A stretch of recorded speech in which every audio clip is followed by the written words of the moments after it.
recording.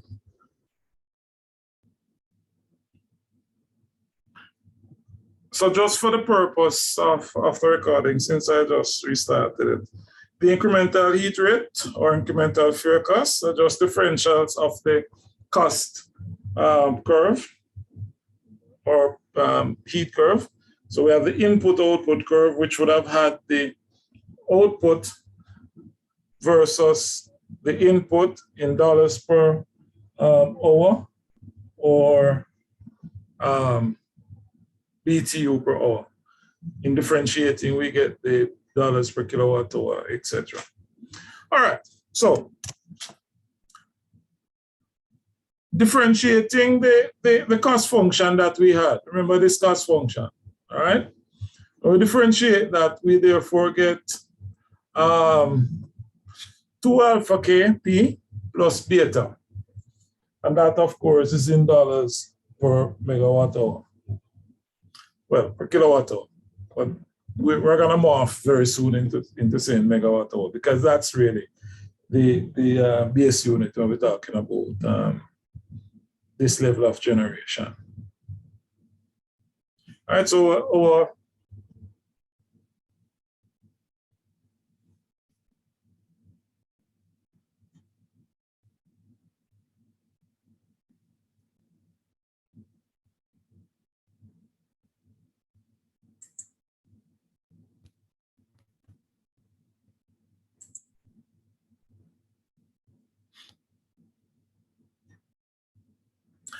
okay.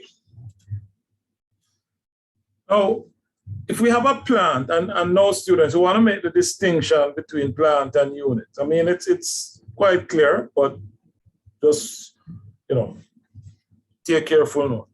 So if we have a plant which has n units, so the plant would be,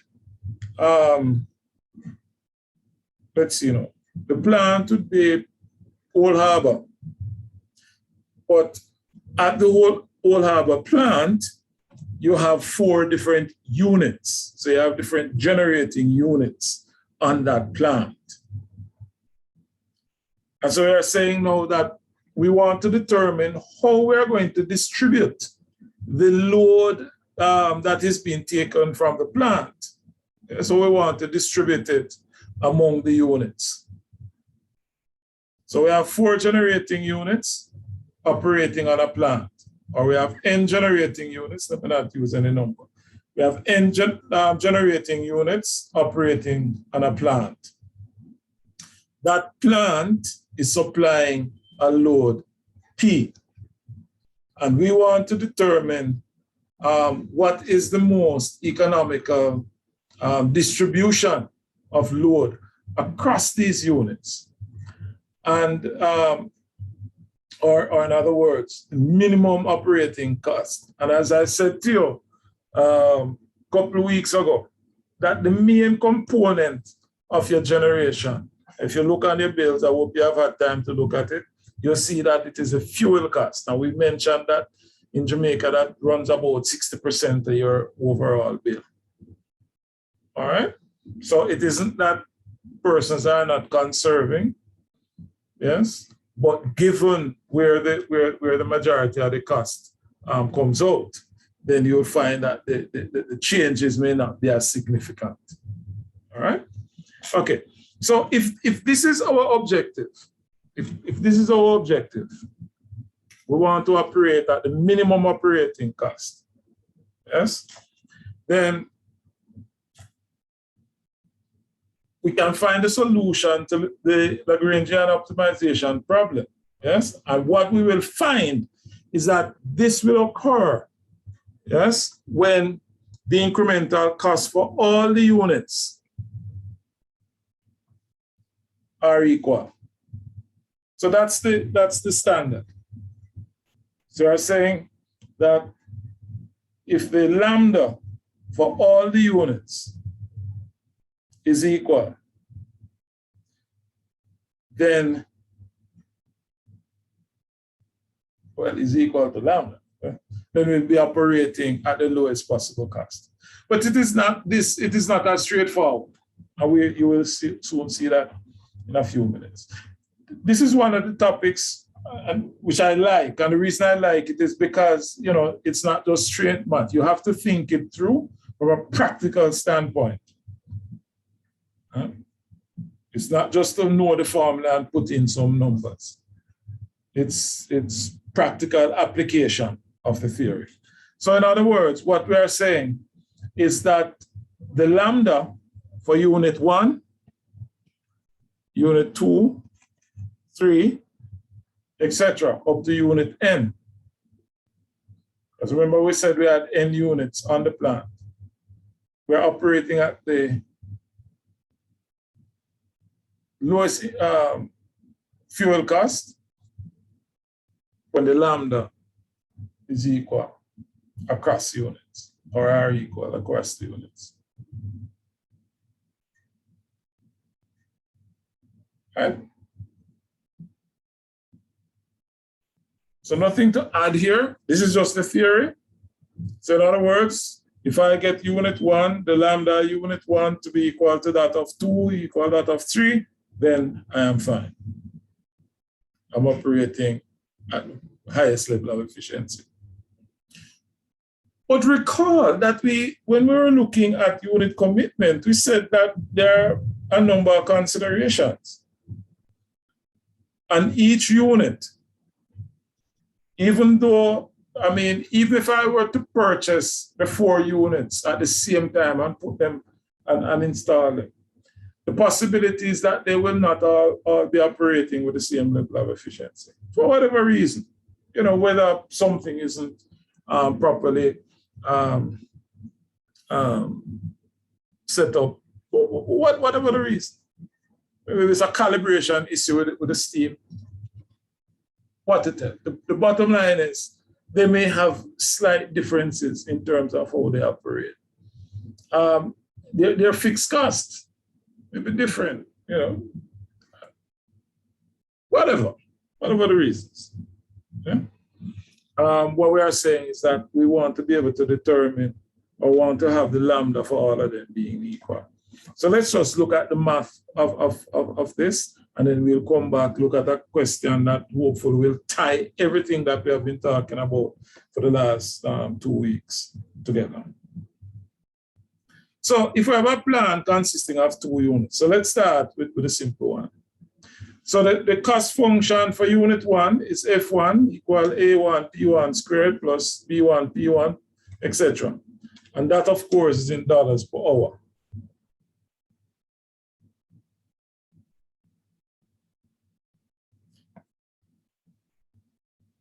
Then the incremental fuel cost, which would just be the differential of these cost functions, would be equal to 2A2 P2 plus B2, 2A1 P1 plus B1. And there is nothing that should concern you in terms of the units I'm using here. All right? Just that at this level of generation, as I mentioned before, we would be talking about megawatts. There's nothing different in terms of whether we had it in kilo. All right, it's the same active power that we're talking about. So the mega versus the kilo should be of no concern to us.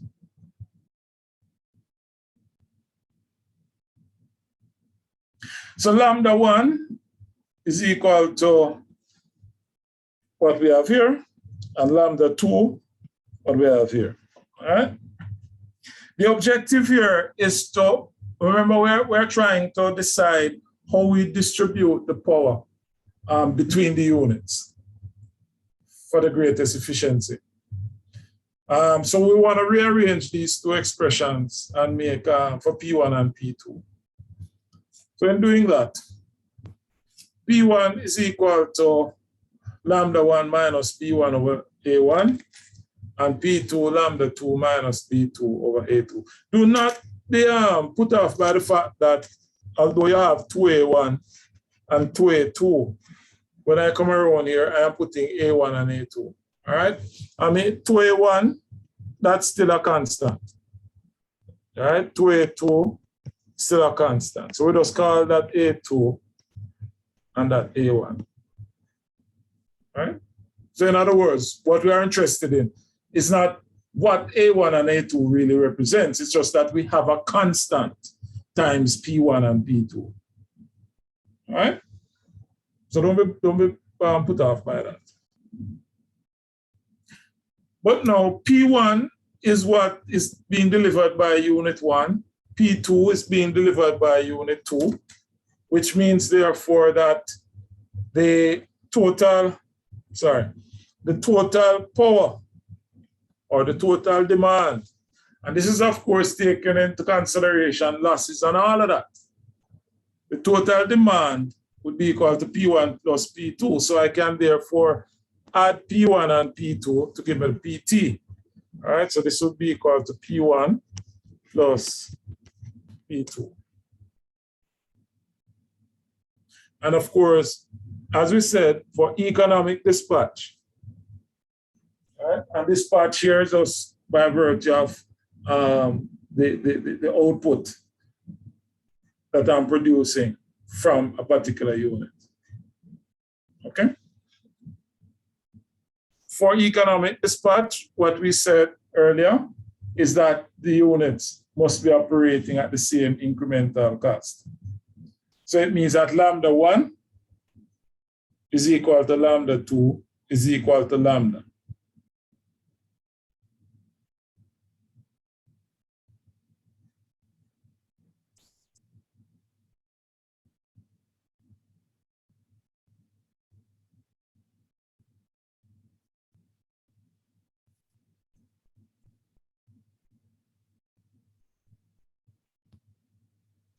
Okay, so sorry.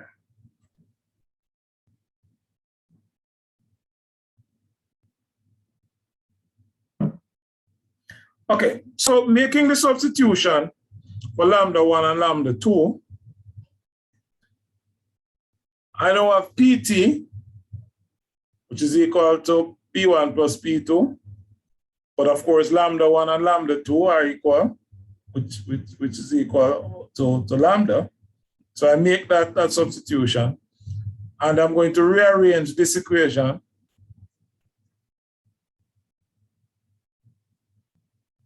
to make lambda the subject. All right? Because we want to know what this particular value of lambda needs to be for us to be able to have economic dispatch. All right, so simplifying.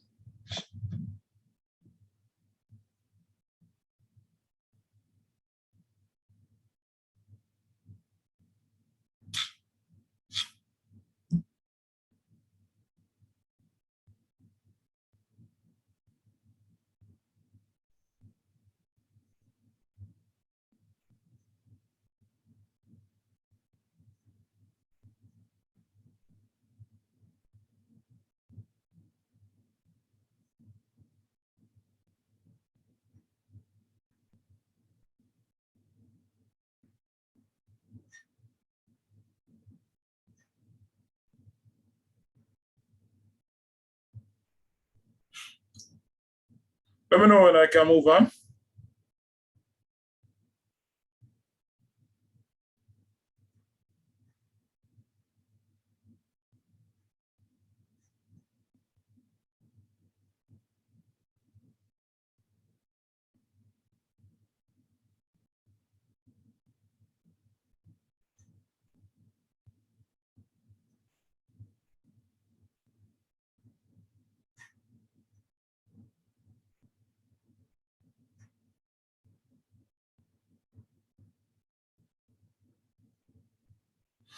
All right, so if we bring the 1 over A1 plus 1 over A2 to the left-hand side, we'll then get lambda, yeah? So it means, therefore, that lambda is equal to PT times 1 over A1 plus 1 over A2. And we find the reciprocal of that. Yes. Plus B1 over A1, B2 over A2 times the 1 over A1 plus 1 over A2 reciprocal.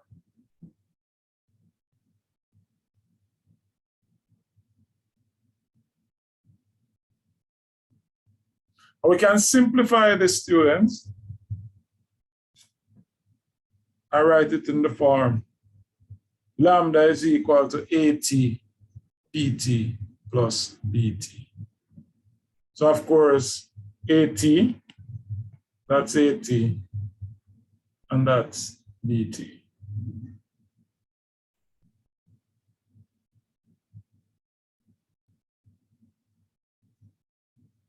So that is straight mathematics.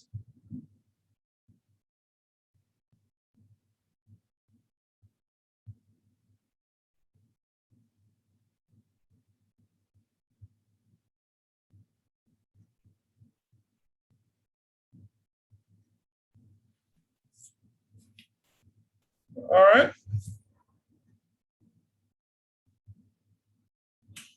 Any questions? Any question, any comment?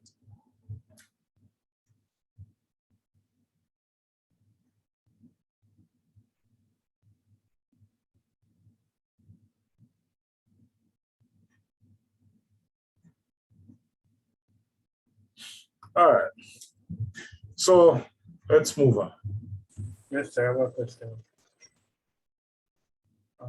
Did you give one name for the AT? Sir Johnson, can I have you here? Go ahead, go again. Did you give one name for the AT and the BT concerns? No, I didn't. Okay. So AT, remember earlier we had that lambda. For example, lambda 1 was equal to A1 P1 plus P1. So Johnson, remember we had that. And lambda 2 equal A2 P2 plus B2. Yes, sir. All right. So this is in a similar form. However, AT here would represent A when you are looking at the plant. Right? And B when you're looking at the plant, because these coefficients now takes into consideration all the units that are operating.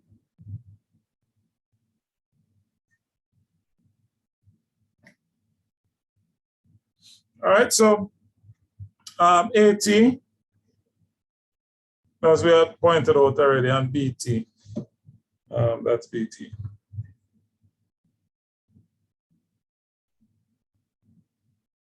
So having said all of this, I guarantee you, much of this may not make any sense until we start doing some questions. So we're going to spend the next half an hour doing a couple questions. And then, as I said before, we'll jump into the next topic, which has to do with renewable integration. All right, so, oh, I forgot this. All right, so this is just general form for AT and BT.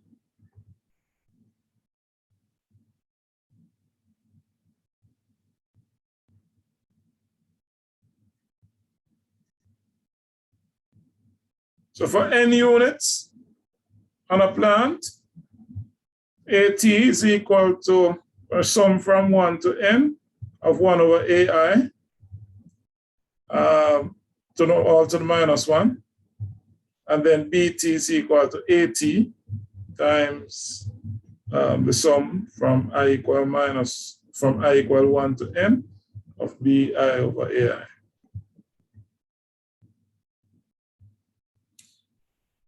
And then well,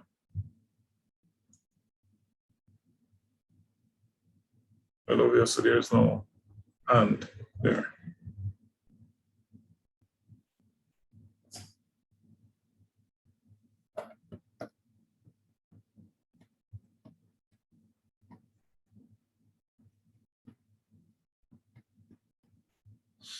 Okay, so having now completed the theory for this topic, The next step is just for us to do some questions. So as I said, we'll do the 2 questions now, starting with this one. So let's take this down for me, please.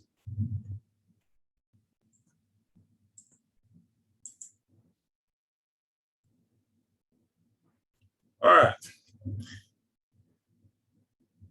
Okay, so what we have here, we have 2 units, units 1 and 2. Key things we need to note about them. One is that each unit has a minimum and maximum output. So we have unit, just a minute here.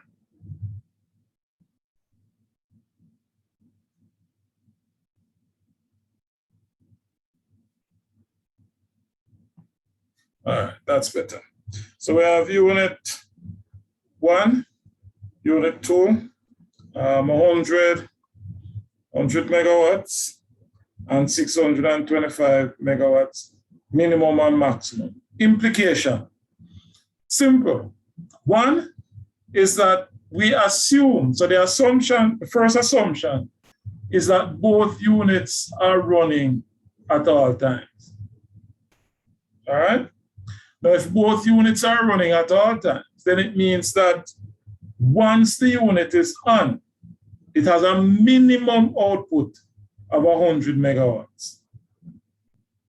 All right, so whether or not the load is, if the load is 50 megawatts, you would still have 200 megawatts coming from the plant.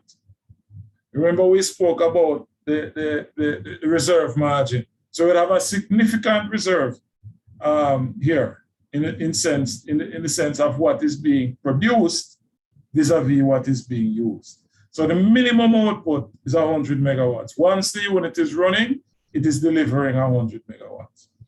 All right, we are given the lambdas for each unit. We have lambda 1 to be 0.080, P1 plus 8, and lambda 2, 0.096, P2 plus 6.4. What are we asked to do? So we are told up here, they are running continually. And even if this is not said within a problem of this nature, it is an assumption that you need to make. All right. And the load is varying from 300 megawatts to 1250. So obviously at 1250, it means that both units would be at their peak. All right. And we'll come back to that. What are we asked to find? Where we want to find the plant's incremental fuel cost and the allocation of loads between the units when supplying loads of 300, 600, and 1250. All right? Everybody understand the question? If you don't understand the question, ask no, raise your question no, seek the clarification no, before we get on. Do you understand what the question is asking you to do? Kind of, sir, but the discrepancy, well, I think it's not worded properly. Well, we're going to have to tell Mr. Weedy that.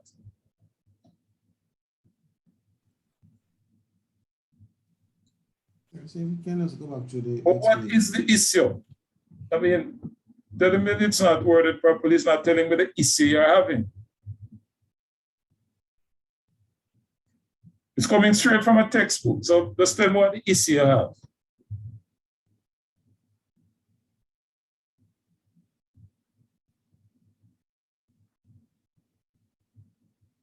All right, so the first thing we need to do is to determine lambda 1 and lambda 2. All right, lambda 1 is 0.0080 P1 plus 8. So at minimum output, because remember they are operating continually, right? So at minimum,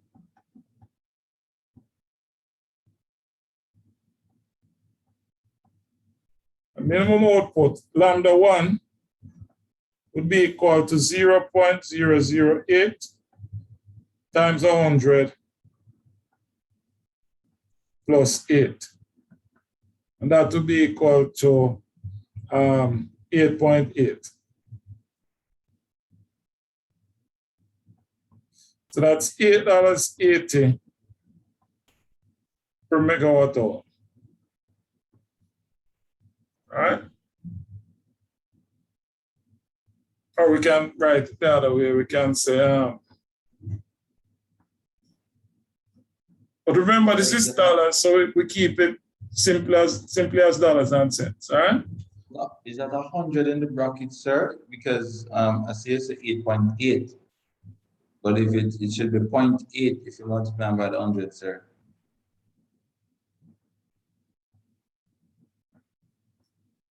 All right? It is correct, Mr. Cook. So we have $8.08 per megawatt hour. All right? For the for lambda 2, we'll have 6.4 plus 0.96. All right? So that would be 0.6, 0.36, so that's $7.36. So for lambda 2, we have 0.0096 times 100 plus 6.4, and that would give us, I'm in the habit of writing this, but I mean, it's not incorrect, but you know, just to keep the numbers. $7.36 per megawatt hour. Okay? So these are our two lambdas. Now, the first question question we are asked to answer is, what is the incremental fuel cost of the plant, and how will the load be shared when we are supplying 300 megawatts? Now, to determine how we move forward, as I said, this topic goes beyond just application of or substitution in a formula. We have to look at the two units. Obviously, it is more economical to take the additional power from unit 2, because unit 2 is operating at the lower incremental cost. The question, therefore, is for us to determine at what point would we need to take additional power from unit 1? And I'll throw that question out to everybody here. If unit 2, based on the numbers that we have here, is the more efficient, meaning it has the lower incremental cost. I remember we defined incremental cost before. It's the cost of producing one additional unit. Question, at what point? Don't give me a number now. It's the concept we're looking at. At what point would I begin to take additional power from unit 1? Because obviously, based on what we have here, we are going to take some additional power from unit 2, the additional power from unit 2. Question, at what point will I need to start taking it from unit 1 as well? Anybody? I take peak also. No, man, based on the numbers we have here. Remember, I don't want that. Okay. Well, again, Mr. Johnson? It's at the point where it's no longer the most economical plant. But at what point when will that occur? Well, you would compare it with your point with your lambda 1, I'm assuming. What do you mean by that? Tell me what you mean by that. All right. Well, you chose lambda 2 because it had the most efficient cost per megawatt. So I'm saying that when you have at the point where lambda 2 is no longer, is not at the point where lambda 2 is equal to lambda 1, you would know that any point beyond this is no longer the most economical thing. So you try to use the other plant to compensate. I'm assuming. It's more than assumption. It's well thought out. All right? Because remember, incremental cost of producing an additional unit. So unit 2, and it's not lambda 2, it's unit 2, as it is now, is the more efficient. Okay? However, it is just as efficient as unit 1 when the cost of production is equal to that of unit 1. So what we would do is to substitute $8.80 into 0.0096 P2 plus 6.4 and determine P2 from that. Calculate P2 from a place.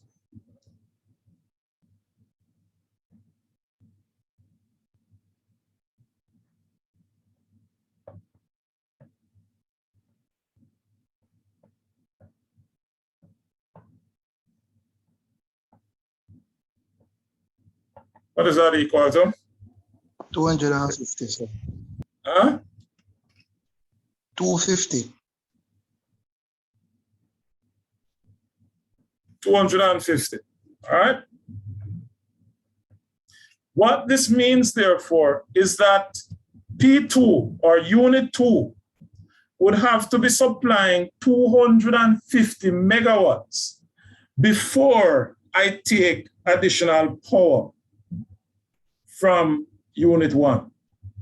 So the answer to the first part of the question, remember now, the total that you are supplying is 300. Yes? So the first part of the answer is that for unit 1, what would P1 be equal to?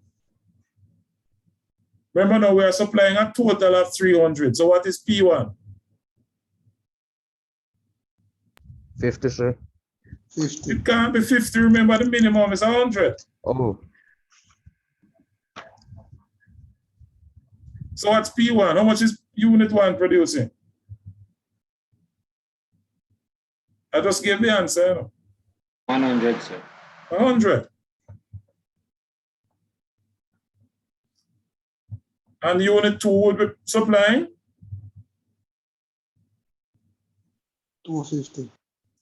Can't be 250. What's the load?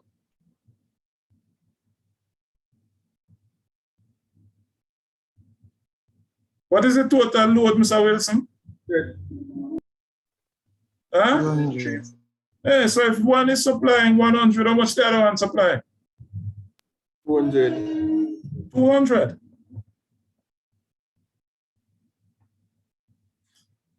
Let's understand clearly, students, what this 250. Oops, okay. No, that's not what I wanted to do. Anyway, let's understand what this 250 really means.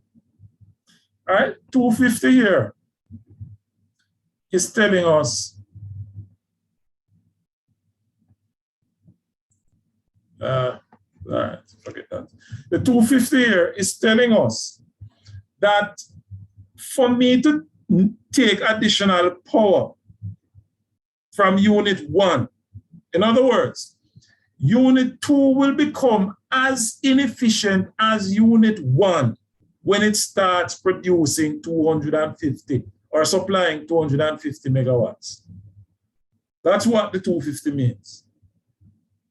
But in terms of the division, in terms of the allocation of power, right? In terms of how we allocate them to units, unit 1 would still produce its 100 because that's the minimum output. And unit 2 will produce the additional. So we get the 300 megawatts being produced. The next question is,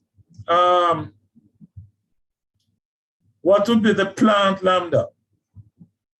Excuse me, sir. Would you just go back from where we get the 250 megawatts, sir? Because I Back heard to what it. you said, but To say what? I'm not making Tell me the what you connection. heard and tell me what you understood. All right. You said we need 250 megawatt for unit 1 for it to be for both of them to be producing, sir. And you said P1 is producing at 100 megawatt because that's the lowest. And it's always producing that. Now the difference, because they said the maximum is 300 in this case, and they said, All right, hold on. And that's precisely the reason why I asked you to tell me what you heard.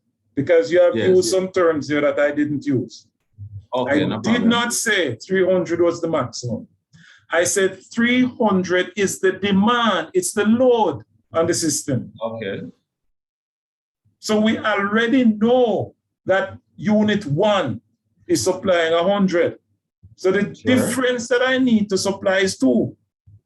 However, I am fully aware that unit 2 will start producing at $8.80 when its output is $2.50. So right away, I realized that I will not need to take any additional power from unit 1 in order to meet the 300 megawatt demand. Because if it's producing 250, it means that it would be the total plant supply would be 350. And if you go back to what I said at the beginning, you have to distinguish between plant and unit. So you have 4 generating units, but they are sitting on the Old Harbor plant. Okay. So we have 2 units here and it's sitting on a plant. The demand from the plant is 300 megawatts. And this is how it is shared. Sir. Yes, Mr. Wilson. Sir, so basically what we did first was to create a test to see if unit 2 would need to draw any power from unit 1. That's what we tested. Not whether unit 2 need to draw power, whether unit 1 needs to supply additional power. But you're perfectly correct, Mr. Wilson. It is a test that we performed. I understand now, Dr. Isaac. Thanks. Now, going back to what we said about incremental cost. Remember now, incremental cost is the cost of producing an additional unit of in this case, of energy. However, note that unit 2 is the unit that is producing the additional power. It means, therefore, that the plant lambda would be equal to lambda for unit 2, which is equal to, what was it, 0.8. So it will be 0.008 times 200. No, that wasn't it. For unit 2, it was the 0.096. So it's 0.0096. And the output is now 200 plus 6.4.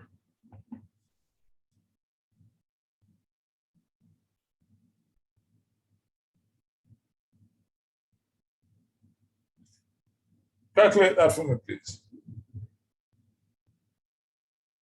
One thing you know, it must be less than 8.8, right?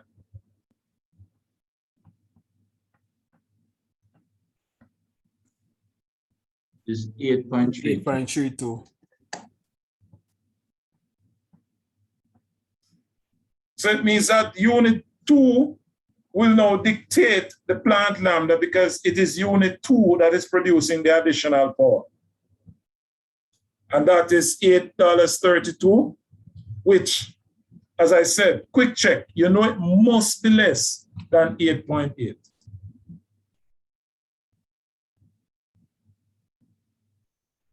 All right, now, even if you don't fully understand what we just did with the 300, let us consider the next output, which was at 600 megawatts.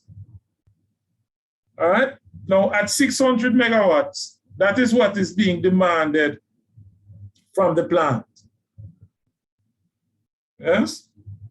Obviously, based on the test that we did here, based on that test, we know that once we hit 250, or once we go above 250 on unit 2, yes? So we are now looking at 600 megawatt demand.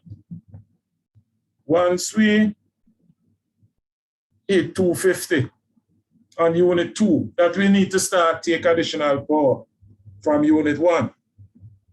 Everybody agree with that? Or easier question, is there anyone who would disagree with that? All right, good. So, because we know that we'll have to take from both units, it means that we now have to find, we now have an issue where PT is equal to AT.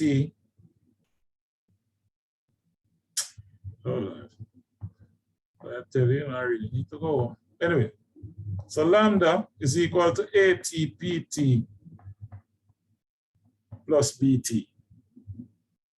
All right? And we can call this lambda plant, where AT is equal to 1 over A1 plus 1 over A2 all to the minus 1. So that would be 1 over 0.008 plus 1 over 0.0096 to the minus 1. Now, our students, to get this thing as accurate as possible, what I encourage students to do is that even when you put down the result for this, that you use the calculator value. So however many decimal places you get, you just use it in the calculation. All right? Because of course I know, these days we can all store values in our calculator and recall them. So even though you may write down a value here, I encourage you to use the full value from the calculator. So just calculate this for me. 1.008 plus 0.0096 and the reciprocal of all of that. So you want it as a fraction? No, sir.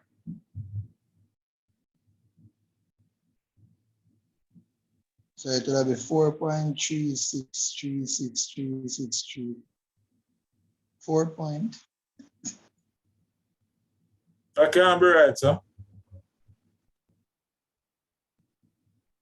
Sir, 4.36 repeated. Times 10 to the minus 3. So that's 0.00. 0 point? 0.004. 364. Rounded off, sir. But remember what I said, even though we have rounded off here, I still needed to use the full value. As a matter of fact, use the full value in calculating BT. So whatever the full value is in the calculator, BT would be B1 over A1 plus B2 over A2, yes, times AT.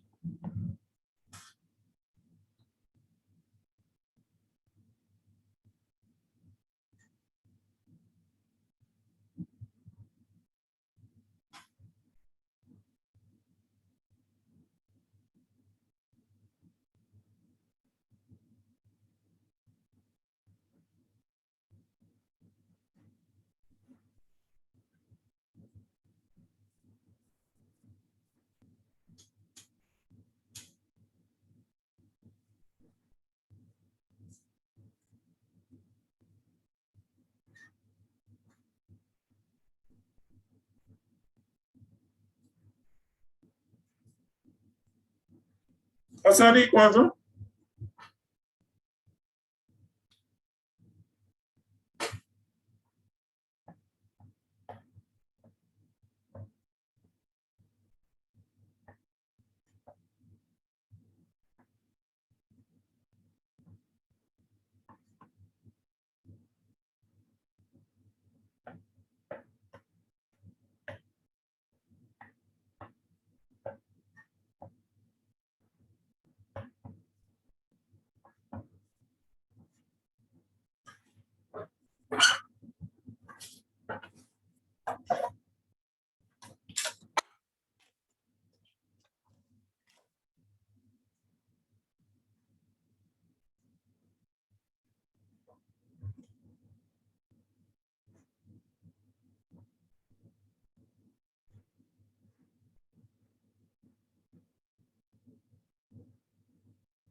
So 7.273.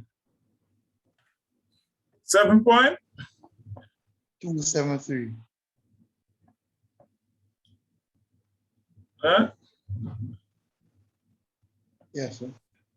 Okay, so having this, we're now going to find lambda.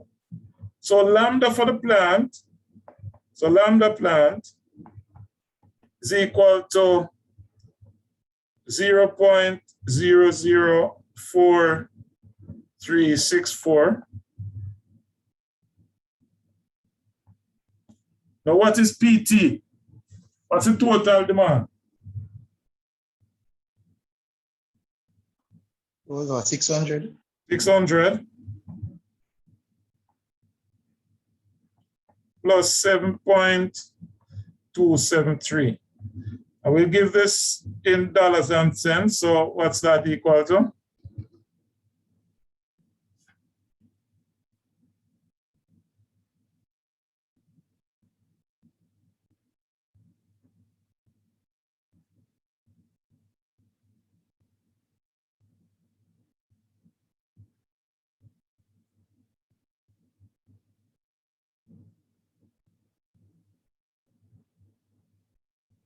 $9.89.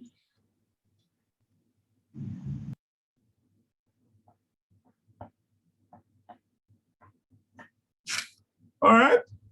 So that is the plant lambda. But what do we know about the theory? So we have assumed, we are told, were we told? I'm just making sure.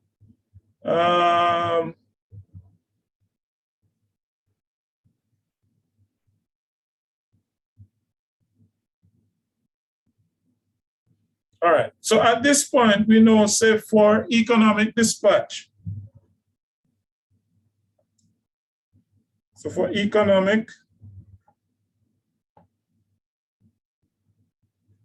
my spelling down to the dogs. All right. Economic dispatch. Yes. What do we know? What is the condition for economic dispatch?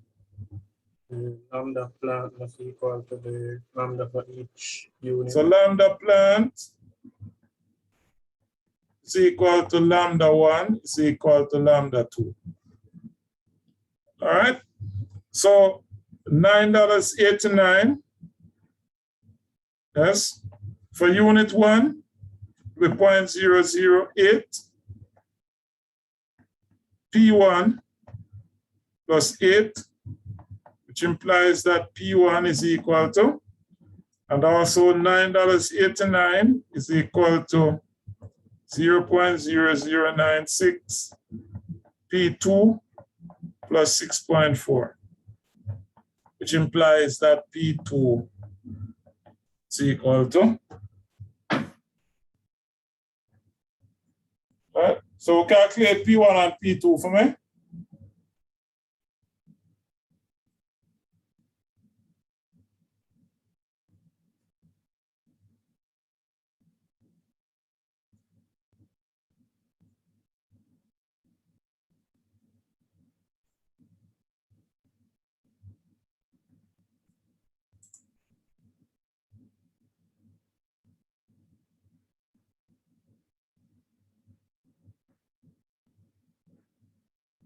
What's P1? Sir, P1 is 236.25. 36.25. P2?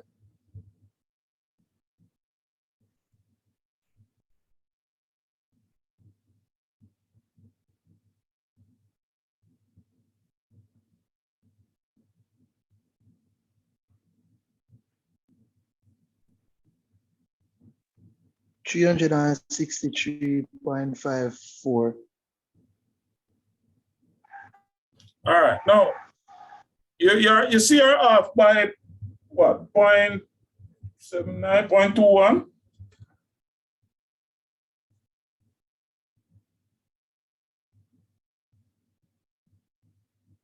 And when you add these, you'll get 599.79, yes? Well, we expected 600. So I'm saying you're off by 0.21. This is just as a result of the rounding issues that we had, all right?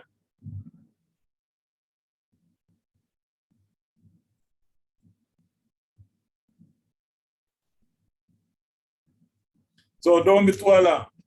But the bottom line is it still comes back to over 600 megawatts.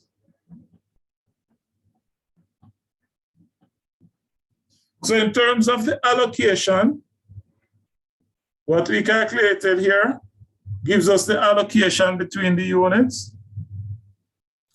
And what we calculated up here gives us the plant lambda.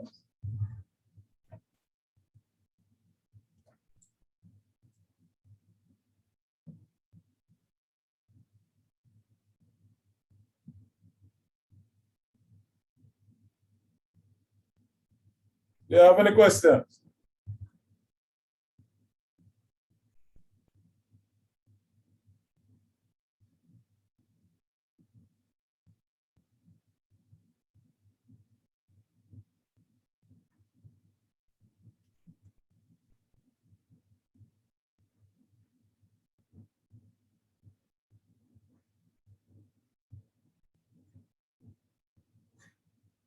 Any questions? Or is this so crystal clear? As clear as mud?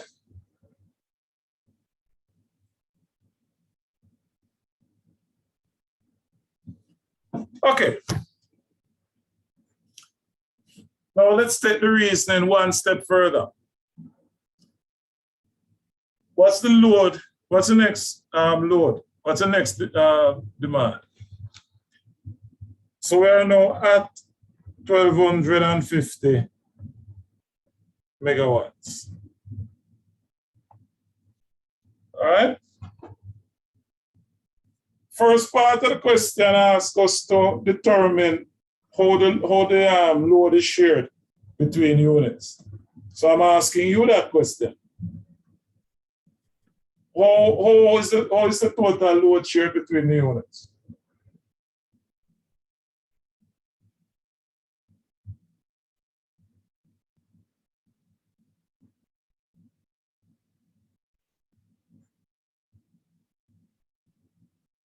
I'm working with unstable internet again.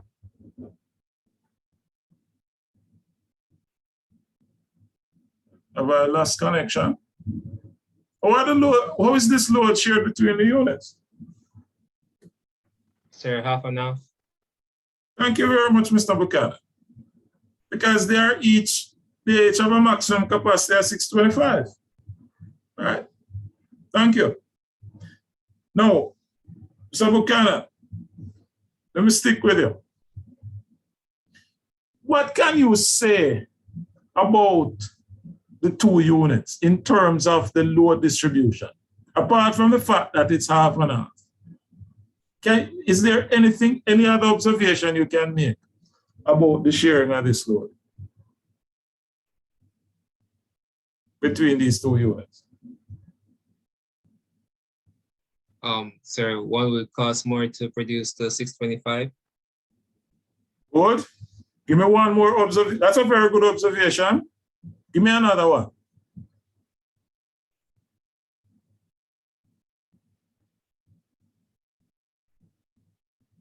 So Buchanan, depending on you, you know. So you have given me 2 perfectly correct observations. I need a third. Tell me something else that you would have observed.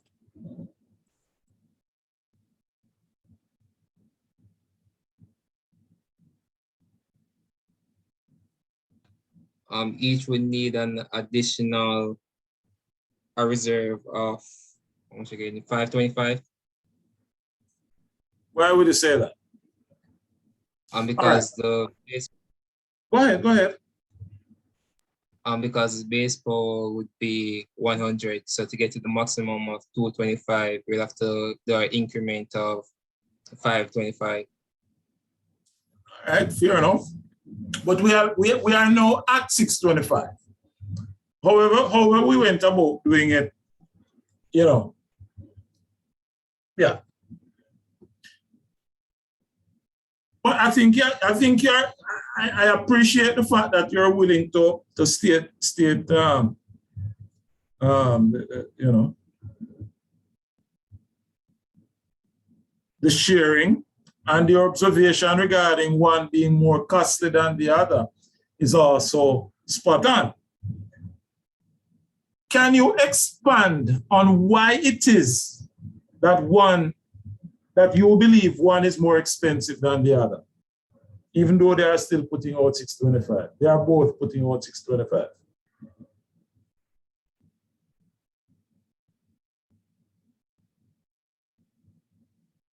Security? Because one will have a higher incremental cost based on the formula. All right, good. I won't stress you out any further. Thank you very much. Mr. Buchanan is perfectly correct on all points. The third observation that I was looking for, which I know he thought of, but you know, just didn't say. The third observation is that Unit 2 would have reached its maximum before Unit 1. And you would have seen it in all the calculations. When we were at 300, Unit 1 was at 100, Unit 2 was at 200. When we're at 600, Unit 1 is at 236, Unit 2 at 363. Yes? So it means that Unit 2 will get to its peak value before Unit 1. The implication is that the incremental cost, so let me make the statement, since Unit 2 will reach its maximum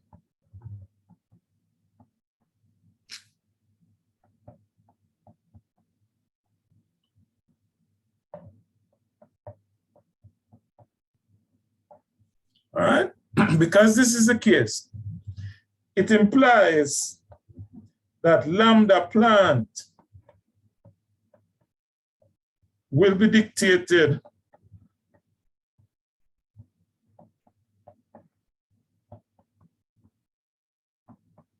by Unit 1. In other words, since I have no choice but to be taking power from Unit 1, then Unit 1 will dictate the plant Lambda.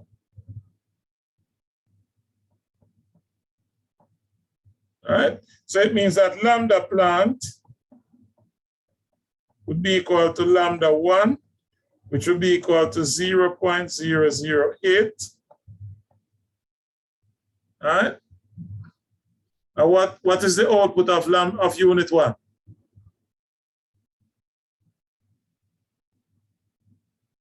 It's 625. 625 plus 8. And what's that equal to?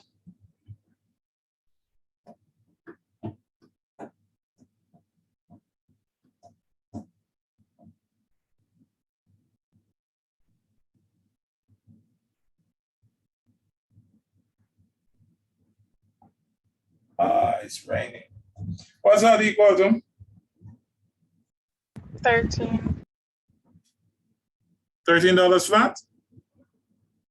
Sir. Yes, sir. All right, so it's $13 per megawatt hour. All right, so the plant lambda is 13. The distribution is that P1 would be 625 megawatts and P2 625 megawatts. And that would be the complete solution for this question. Do you have any questions? Yes, sir. Sir, can you scroll up a bit, please? Go ahead, Mr. Johnson. Where the initial, for the question, where would they get the A1 and B1 value from? Go again? Yes, the sir, I initial problem. miss writing that part as well, where we did the test. I didn't write that part. No, that's not what I'm asking. For the initial question where they gave us lambda 1 and lambda 2 formulas, where did they get the A1 and B1 values, or how did they get those values? For this question, you just take it as is. I'll come to one where you are not given those values. But this time around, you are given A1, A2, B1, and B2. You are given these. Right? But this is based on having lambda. But you don't necessarily have to be given lambda. Sometimes you have to find lambda. Eh?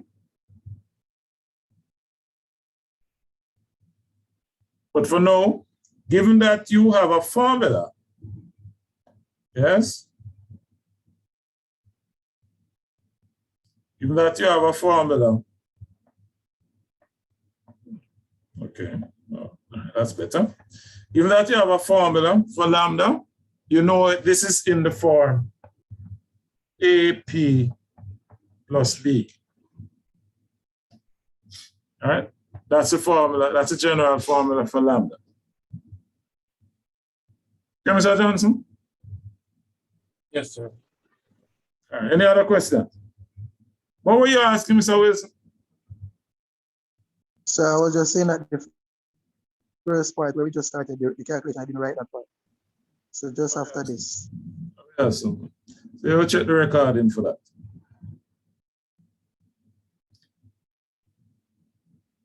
All right, so take this question for me.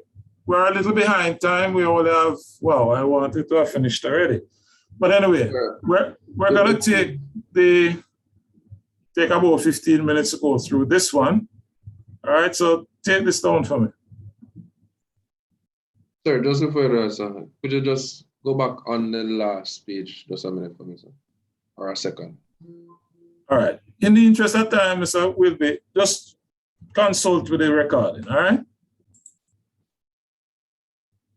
All right, so just referencing what Mr. Johnson asked earlier about A1 and B1, etc. For this example, what you are given are the cost curves, or the cost function, sorry. So you have F1, F2, and F3. All right, so it means therefore that lambda 1, in finding lambda 1, 2, and 3, all right, so lambda 1 would be equal to df1 dp. All right, and based on what we have there, it would be 2 times 0.07, so it would be 0.14 P1 plus 9. All right, lambda 2 would be equal to 0.11.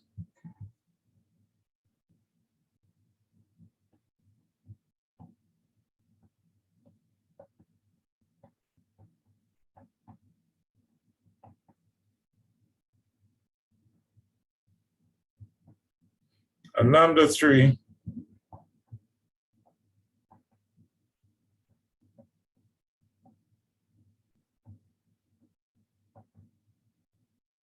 which would give us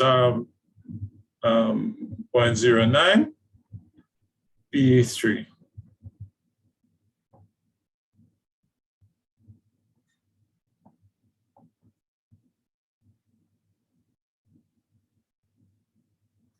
All right, so you have your three lambda expressions.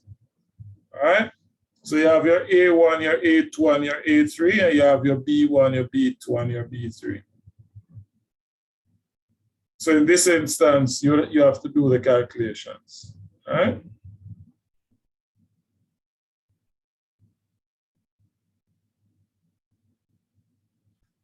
All right, so let's look now at what the question asks. So we have a plant, and it consists of these 3 units. We have the operating conditions for the units. We have the minimum outputs, and we have the maximum outputs for our units.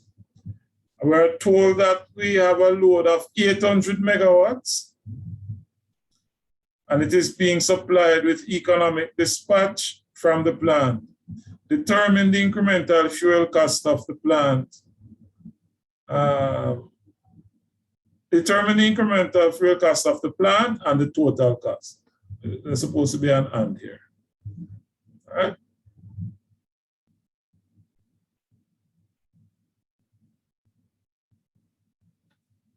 Completely different question from what we did before, because as I said, in this instance, we are getting the cost functions, and we're also asked to find the total cost. All right. So we're going to be sharing 800 megawatts. All right. Now, we can do a number of things. We can do the test as we did before. Yes, we can do that test. We can do, or we can simply go ahead and find AT and BT. But I'm going to use the test approach. Whoops, that shouldn't have been. All right, so I'm going to use the test approach first. So I want you to know at minimum. So at minimum, output. I need to calculate lambda 1, 2, 3. Let's calculate this for me at the minimum outputs. The minimum outputs, of course, being 60, 120, and 90. Go ahead for me.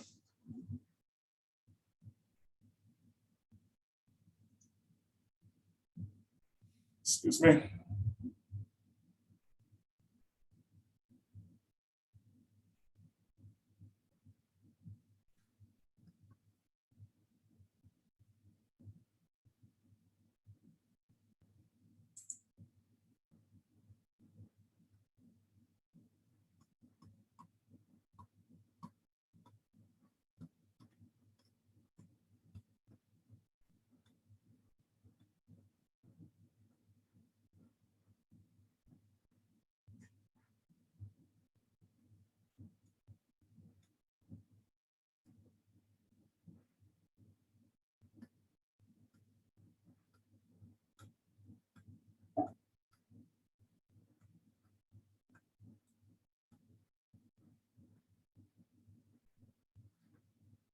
All right.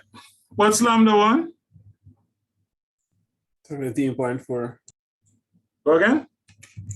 17.4. Okay. Lambda 2?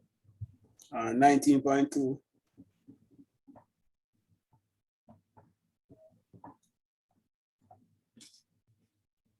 3? 16.1.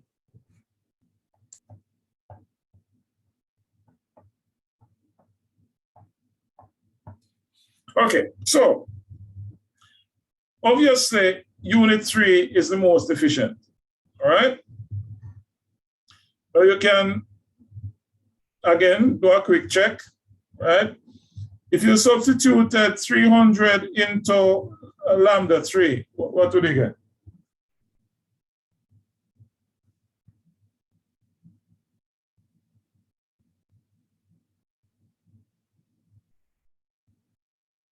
Just substitute 300 into Lambda 3. 35, sir. 35. $35. So what that is telling you up front is that in order to supply the 800 megawatts, all units will have to be supplying additional power. How do I know that? Because if I put in the 300, it is greater than 19.2 and 17.4. You with me? So right away, I know that all three would have to be supplying because the incremental cost with the most efficient unit is larger than the minimum costs for units 1 and 2. So we can go straight ahead, and calculate AT and BT. Remember, AT would be equal to 1 over A1 2, 3, and then we find the reciprocal. And BT is AT, B1, A1, B2, A2, B3, A3.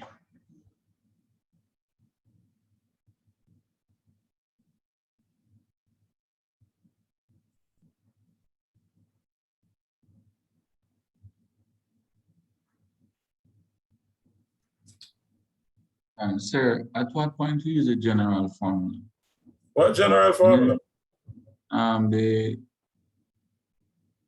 one with the sum. This is the formula. So these are the formulas. That's yes, it. yes. Now I see those, sir. All right. You can repeat the explanation you gave as to why you went to this step. Why what? Why you went to this step, the step that you are right now. Because the most efficient unit, if it reaches its maximum of 300, the incremental cost will be higher than that of unit 1 and 2. So what that is telling you is that all 3 units must be supplying power to meet the 800. If you note the capacity, the maximum, if we look at the maximum capacity of the units, when we add them together, it's greater than 800, right? Yes, Agreed? Yes, sir. So it's telling us that, you know, there has to be sharing among the 3 units.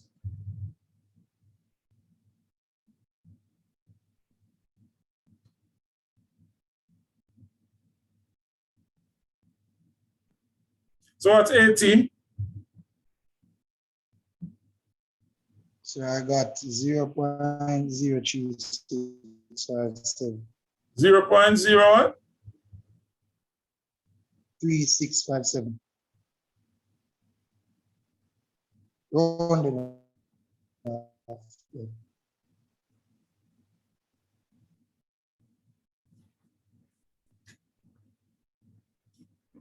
That don't look too kosher. So let me try it. 0.11 plus 0.14.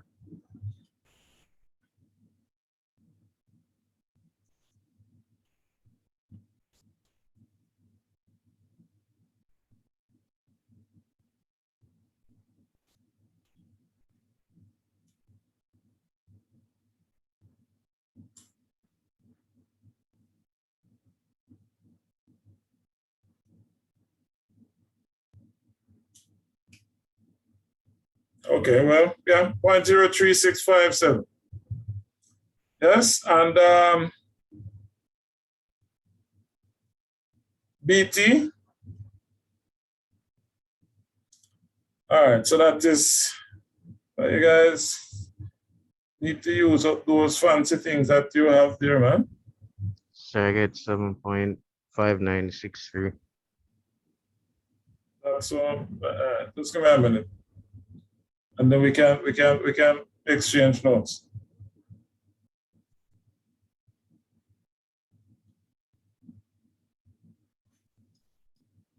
$7.5963. So that's $7.60.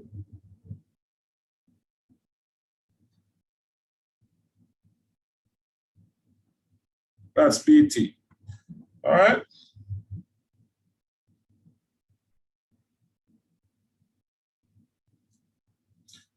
And we're multiplying that by 800 plus 7.6. Okay, so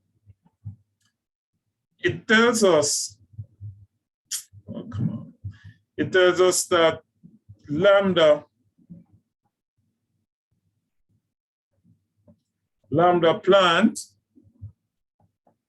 is equal to $36.86, right? Dollars per megawatt. Everybody have that?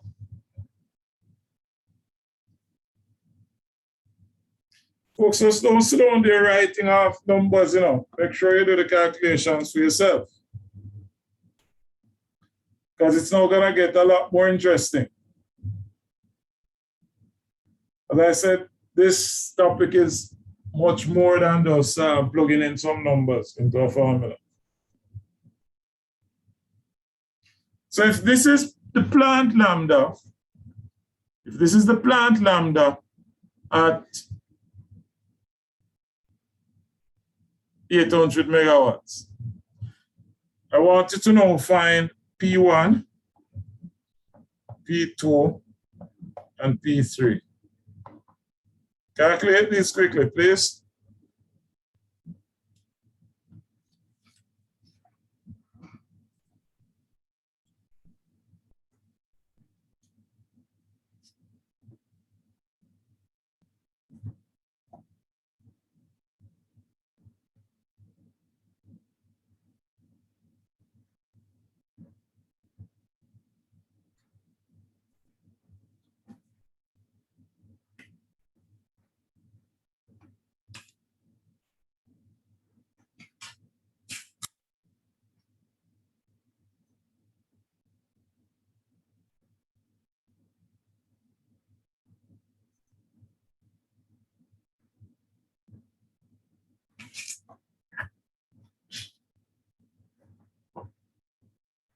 What's P1? Got 199, sir. Huh? I got 199. 199. P2?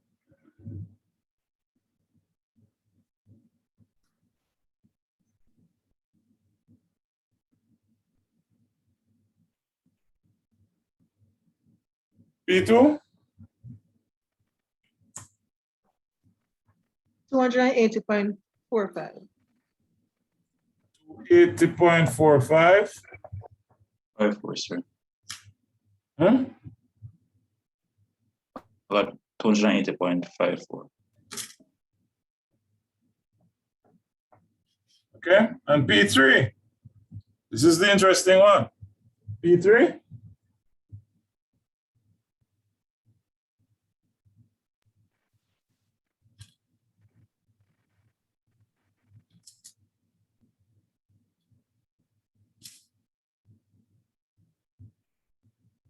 What's P3? 320.56. 320.56. All right, now, question. What's the problem we have here? Do we have a problem? Yes, sir, definitely. What's the problem? Sir, P3 exceeds its maximum output of 300, sir. P3 is above its maximum. And this is impossible.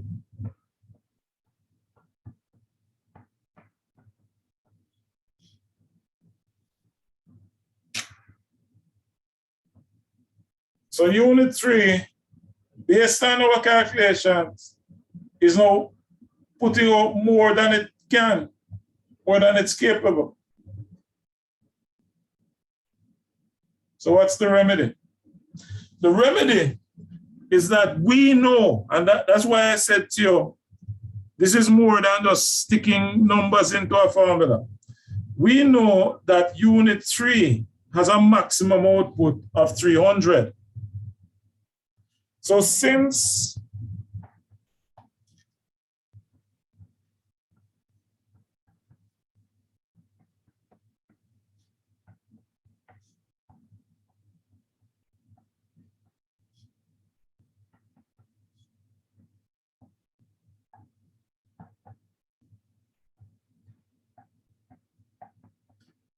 unit 3 is beyond its 300 megawatt capacity, all right, it is set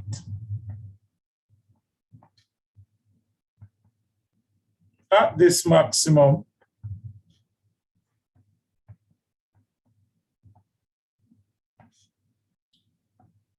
and the remaining load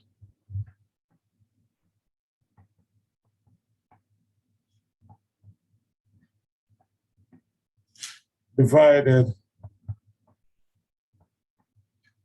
between units 1 and 2. So in other words,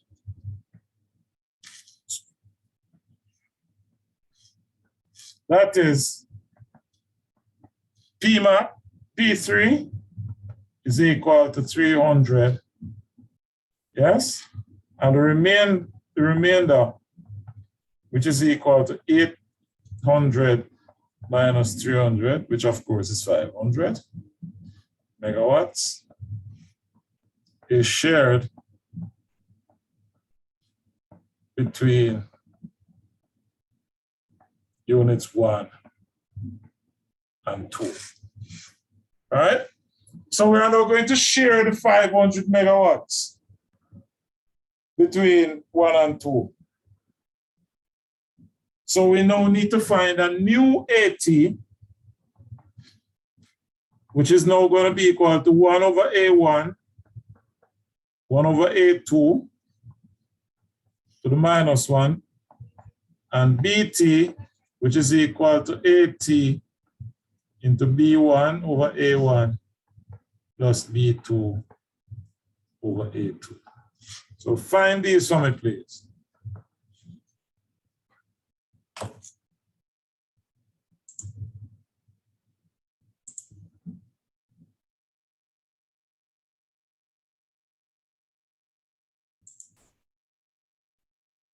All right, go ahead. Yes, sir. For 80, I got 0.0616. And BT 7.32. Okay, so Lambda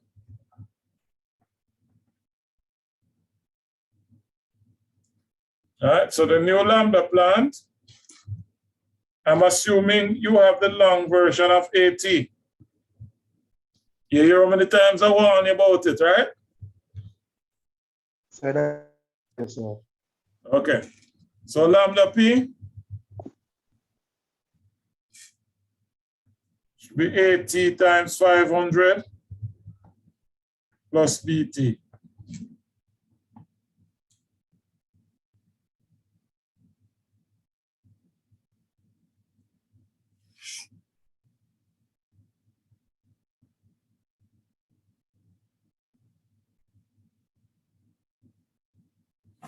What's that equal to?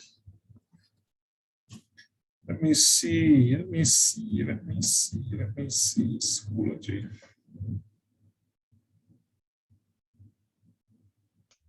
Sorry, 38.12.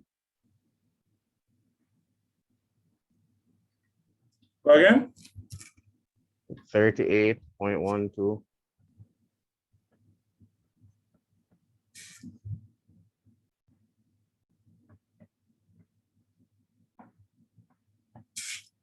Okay, so it means now we can calculate P1 and P2.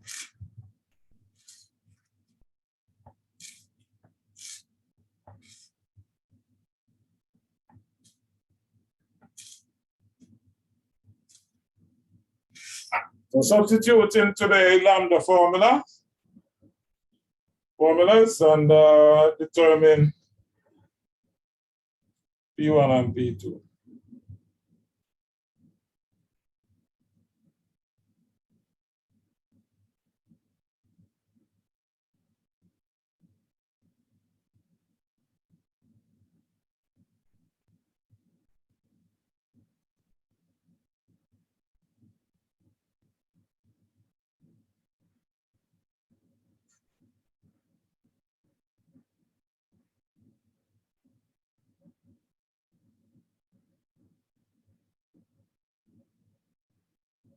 So I got for P1 208. 208. Can't be so And exact. for P2, It's not so exact, man. I'm not that precise. But go yeah, ahead, go ahead. exact, sir. P2? Sir, 292. 292.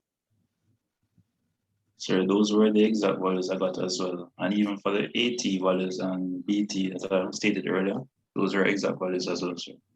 Okay, look like I'm improving. All right. So we now have P1 to be 208, P2 to be 292, and P3. All right, and P3 to be 300 megawatts, of course. No students. I'm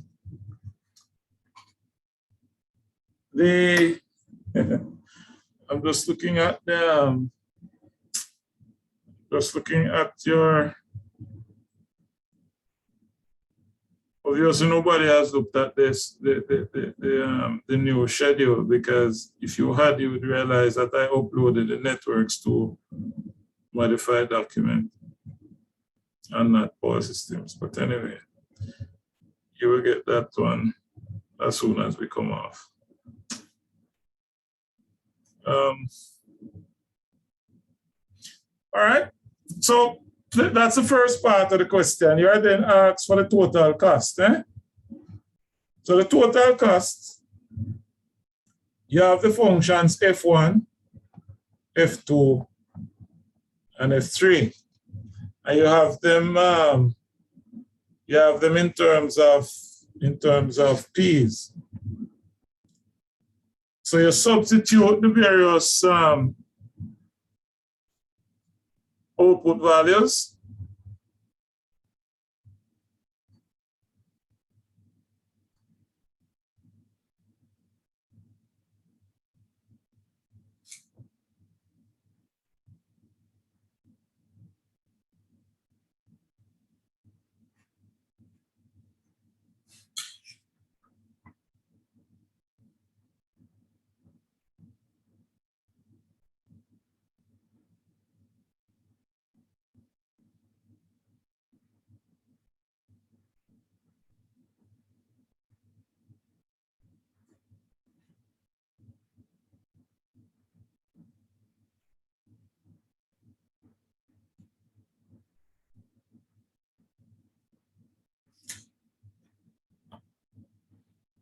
All right. Just give me the values you have here. You get them. So you're substituting it into the cost functions here.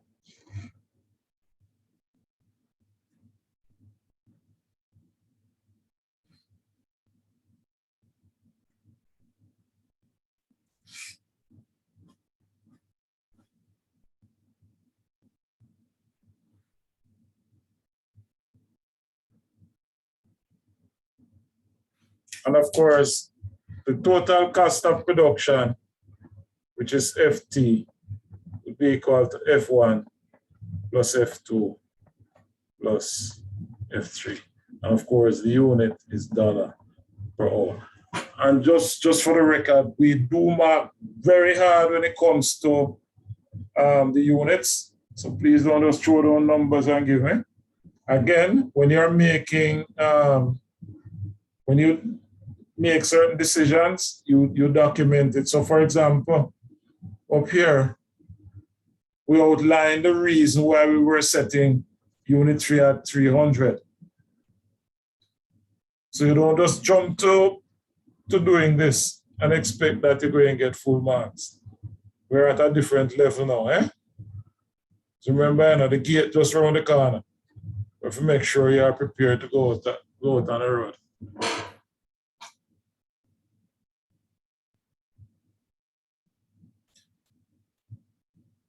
So do we have any values for F1, 2, or 3? Sir, for Yes, sir. F1, I got For F1, 4,000. we have $4,918.48.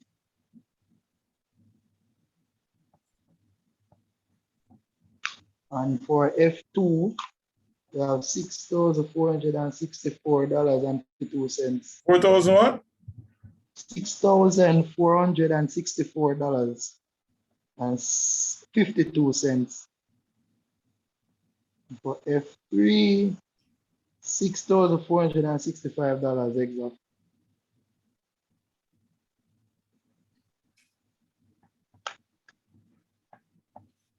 And we'll add these. All right. And ladies and gentlemen, The total 17,000. you're cracking up, you're cracking up. Yes, sir, $17,848.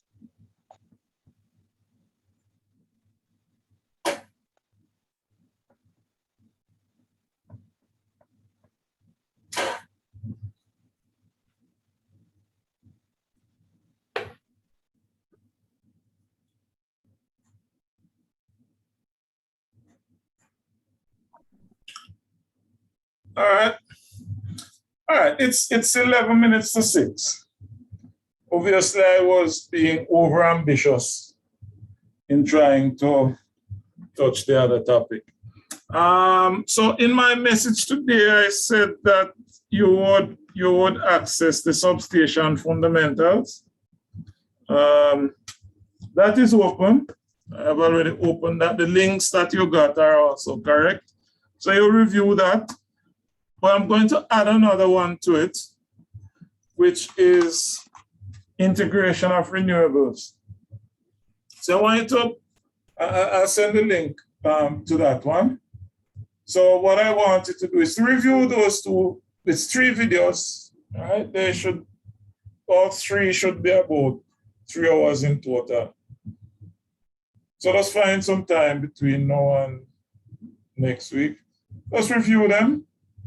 And then when we come, I'll still go through both topics, but at least you would have some background information on them. They're pretty straightforward. So I want to at least treat with them, and then we can get into the last topic, which would be protection, all right? And then that will be a wrap for the module. That said, let me also remind you, come this weekend, no? We have a little date this weekend. Mr. Wilby, you wanted to go back to this, so since we have a little time. This was the last part of the first one. Come Saturday for your mid-sessional.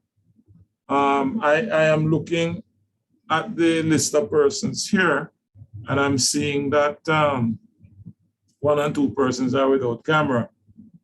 I'm going to ask that you make the necessary arrangements so that we have the cameras available. We'll use this Zoom link for the assessment. And I trust students that you have been listening to the news. You possibly may have also seen the article written by our own Professor Golden, who looks at this is a cheating. The bottom line is, we can't afford, stigma is an awful thing. We can't afford for the graduating class of 2022 to be known as the group that, cheated its way. I'm not suggesting that that's what you're doing. I'm just saying, we can't afford for that stigma to reach us. So where I am concerned, I make no apology in trying to adhere to very strict standards as it relates to making an attempt to invigilate our exams or online assessments. Persons will do or try whatever, but hey, just don't get caught by me. A couple of students last year, I know they cheated. Unfortunately, I did not follow up with reporting. And they cheated, I knew they cheated because all of them made the same stupid error and tried to tell me that it was poor lighting in their rooms and all sort of nonsense. But, I didn't even bother. To be quite honest with you, and this is a confession I'm making on the record, that I didn't even bother to follow up because I didn't want to be teaching them again. So I allowed them to just go through. I just had enough. But I knew that they cheated and I ought to have followed up with the university, which would have resulted in suspensions.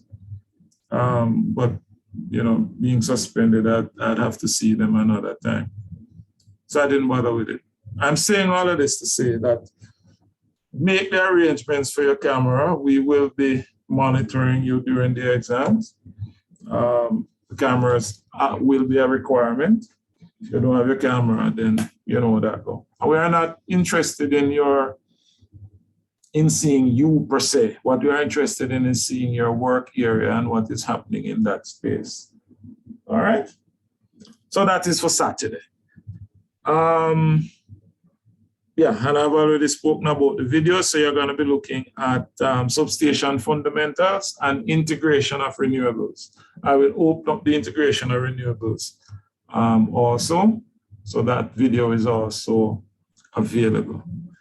That being said, ladies and gentlemen, the only thing left for me to do, if you have no questions with respect to what we have done today, the next thing I need to do is just to take today's register. I think I can do that on this device.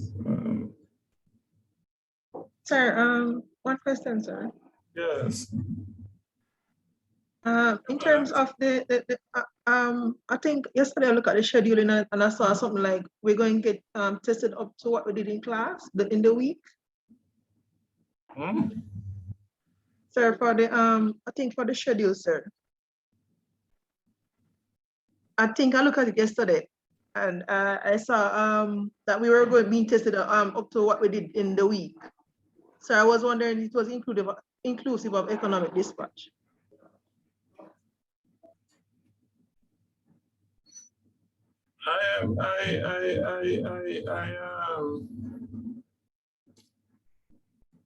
Have you looked at the module outline? Yes, sir. And it says what? It says nothing about it? About your mid-session?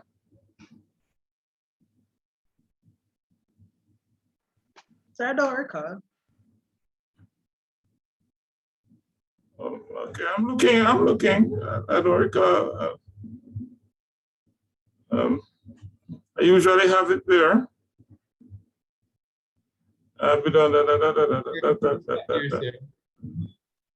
Pardon me? It's not there, sir. I checked today, it's not there. It's not there. Okay, that must have been an oversight. But normally you would have it up to where are we? Let me just go back to the schedule. I'll tell you where it will. It will come up to transients actually. Okay, sir. Thank you. It'll come up to transients. Sir, I have a bit of an issue, sir. Pardon?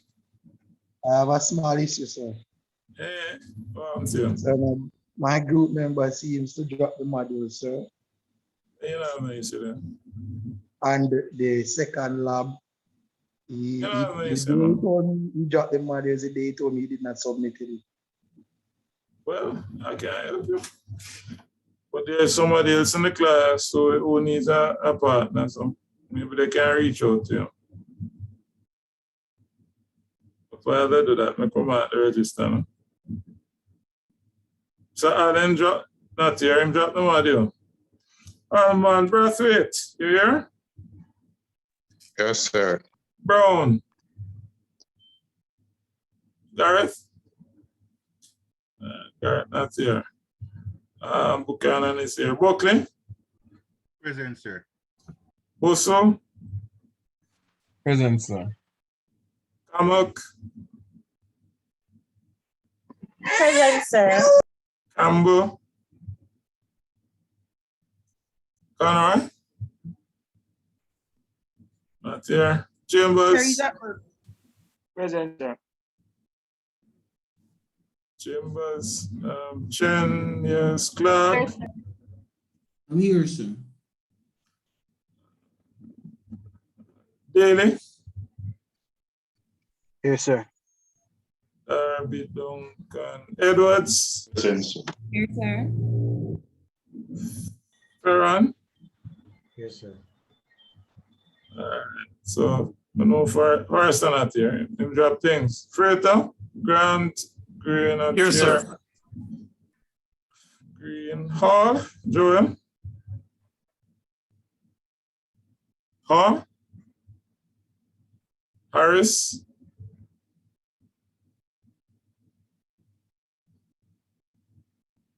Harvey, Here, sir. Henry, George, Sir, yes, sir. Henry, Hope, Johnson, King,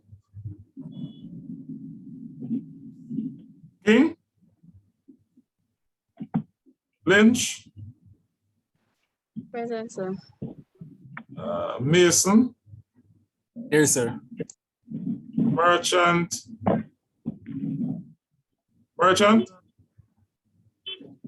Here, sir. Here, sir. Here, sir. Here, sir. Here, sir. Some Merchant, man.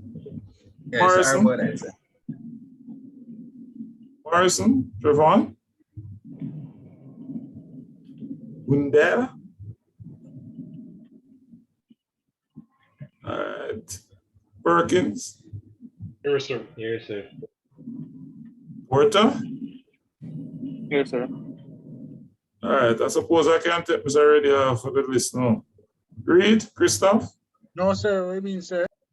Oh, you resurfaced. Oh, Yes, sir. I've been marking your absence off and I just got into the habit.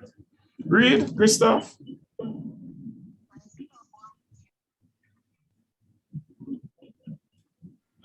Shand. Here, sir. Thomas, Bonoy. Here, sir. Turner. Yes, sir. Nakia Watson. Watson. Nikolai. Yes, sir. Will be Williams. Patrick.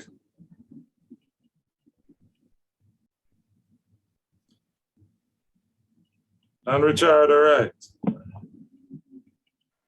Sir, this is Green. Yeah, we mark here, though. Sir, I didn't hear my name. Oh, all Sir. right. And we don't talk earlier, Miss Henry. Oh, you All don't right, run sir. All right. Can I check my name? My Wi-Fi chipped out. Yeah, man, me call it, me see you, man. Don't worry, if I don't call the name, it means I've marked you. Richard, all right? It's those who I'm not sure of that I call. All right, that's it. All things being, see you on Saturday. We start at 6. Sir, excuse me, sir. If you could push that at 7. You don't think I have stuff to do? Yes, sir.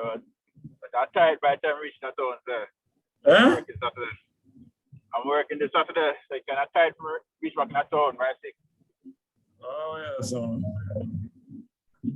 Then we don't know this man. We know this from day one. All right, we get until 6:30. All right. We on your own after that too. All right. Okay. So yeah, that's it then.